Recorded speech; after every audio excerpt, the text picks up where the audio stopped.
来乡亲啊，继续来看这个南投的清境农场，互人指控讲对待着外籍员工是真刻薄。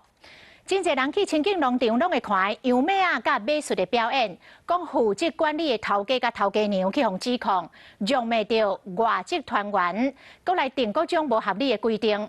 虽然头家来解释讲，将来都无用过这个规定来处罚员工，也毋过南投县政府也是要派人来调查，看是毋是有来违反着劳基法。查甫人对镜头咧骂垃圾话，阁想要冲去头前，结果后边的查某人遭动。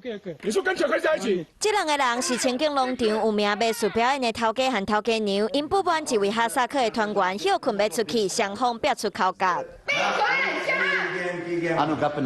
外籍团员不满头家和头家娘有各种无合理的规定，像表演沙包这身躯就要扣薪水，休困出外就要身付500块美金，等于1万外块押金，决定罢演。头家娘唔但无甲因申请，搁甲因威胁。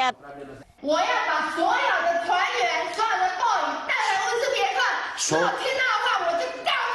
搁有乌兹别克的团员出面指控家己伫表演的时阵跋落着伤，收养的期间休困出去，都方式头路。I'm full down and then I'm asking I can or like this. Then what saying you looking? Then kick out me and then saying take police, scared me.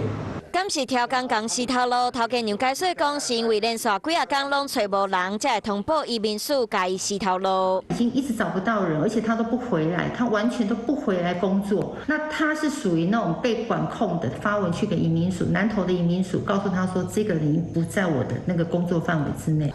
头家娘嘛强调，定出各种扣薪水的规定，就是要用来甲团员建构无法过任何人。不过南投县府认为，外籍员工来到台湾做工课适用劳基法，会派人来调查业者敢有违反法令。